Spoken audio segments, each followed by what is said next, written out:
Hello everyone. So ఇవాళ mad Max franchise నుంచి ఫ్యూరియసా ఆ మ్యాడ్ మ్యాక్స్ సాగా మూవీ రిలీజ్ అయింది. సో ఈ మూవీ రివ్యూ కన్నా ముందు I want to tell you that నేను ఆల్రెడీ ఈ మ్యాడ్ మ్యాక్స్ ఫ్రాంచైజ్ మొత్తాన్ని కంప్లీట్ గా ఎక్స్ప్లెయిన్ చేశాను. అంటే ఫస్ట్ లో వచ్చిన ఓజీ ట్రిలాజీ అండ్ అలాగే రీసెంట్ గా వచ్చిన 2015 లో మ్యాడ్ మ్యాక్స్ ఫ్యూరీ రోడ్ కూడా. ఇన్ఫాక్ట్ వీటి మధ్యలో కనెక్షన్ ఏంటో కూడా కంప్లీట్ గా ఎక్స్ప్లెయిన్ చేశాను. సో అందుకే ఆ వీడియో చెక్అవుట్ చేయండి. అండ్ ఇంకోటి సబ్స్క్రైబర్ ను లైక్ చేయండి గైస్, బికాస్ చాలా మంది చూస్తున్నారు కానీ సబ్స్క్రైబర్ లైక్ చేయట్లేదు. బట్ సర్లే, అసలు ఈ విషయాలు పక్కన పెట్టి అసలు మూవీ ఎలా ఉంది, నా ఒపీనియన్ ఏంటో మీకు చెప్తాను. సో ఫస్ట్ ఆఫ్ ఆల్ ఈ మూవీ స్టోరీ వచ్చేసి ఒక ప్రీక్వెల్. అంటే 2015 లో రిలీజ్ అయిన మ్యాడ్ మ్యాక్స్ ఫ్యూరీ రోడ్ లో చార్లిస్ థెరాన్ ప్లే చేసిన Furiosa character the origin story. అంటే అసలు తను ఎవరు అండ్ గ్రీన్ గా ఉండే హెవెన్ లాంటి ప్లేస్ నుంచి సింటిడిల్ అనే ఒక హెల్ లాంటి ప్లేస్ కి తను ఎలా చేరుకుందో ఆ జర్నీ మీరు చూస్తారు. అండ్ ప్రీవియస్ గా మీరు ఏ మూవీస్ చూడకపోయినా డైరెక్ట్ గా ఈ మూవీ వెళ్ళి మీరు చూసేయొచ్చు, బికాస్ ఇది సెపరేట్ గా ఒక క్యారెక్టర్ ఒరిజిన్ స్టోరీ కాబట్టి. ఇన్ఫాక్ట్ అసలు అక్కడ ఏం జరిగిందో కూడా మీకు కొన్ని వర్డ్స్ తోనే స్టార్టింగ్ లోనే చెప్పేస్తారు. సో అందుకే డోంట్ వరీ, డైరెక్ట్ గా వెళ్ళొచ్చు. అండ్ ఇంకోటి మూవీ ఏజ్ రేటింగ్ వచ్చేసి 18+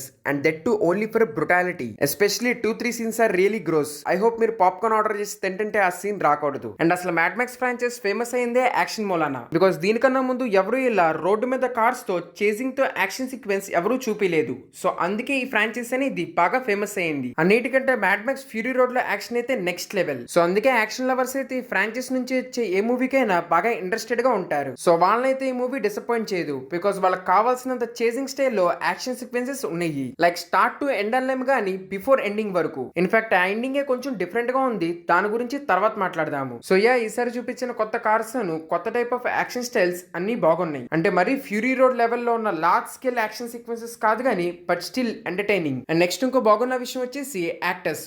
సో క్రిస్ హెమ్స్వర్త్ ని మనం మాక్సిమం థార్ లాగా చూసాము, కానీ నెక్స్ట్ ఎక్స్ట్రాక్షన్ లో తనలో ఉన్న ఇంకో డిఫరెంట్ యాంగిల్ ని చూసాము. బట్ ఈ మూవీలో ఆరున్నిటికన్నా ఇంకో డిఫరెంట్ యాంగిల్ ని చూస్తాము. లైక్ తనది ఈసారి ఒక విలన్ క్యారెక్టర్ ఇన్ విచ్ తనకి మనుషులను టార్చర్ పెట్టడం బాగా ఇష్టమే, కానీ సీరియస్ స్టైల్లో కాదు. బికాస్ తన క్యారెక్టర్ కోకేగా ఉంటానే అలాంటి టార్చర్ చేసే పనులు చేస్తూ ఉంటాడు. సో అందుకే ఫస్ట్ అసలు మనకి క్రిస్ హెమ్స్వర్త్ గుర్తురాడు, ఆ క్యారెక్టర్ మనకు గుర్తుంటాడు. So as Dementus Chris Hemsworth బాగా చేశాడు. అండ్ అలాగే ఫ్యూరియస్ లో చూపించిన ఇద్దరు యాక్టర్స్ బాగా చేశారు. లైక్ ఫస్ట్ లో చూపించిన చిన్నపిల్ల and then later on Anya Taylor Joy, వీళ్ళిద్దరూ కూడా ఆ రోల్ ని చాలా బాగా సీరియస్ గా చేశారు. సో నిదానంగా Anya Taylor Joy is entering to mainstream, because recent గా జూన్ లో చూసాము అండ్ మళ్ళీ ఇప్పుడు ఇక్కడ మెయిన్ లీడ్ లాగా.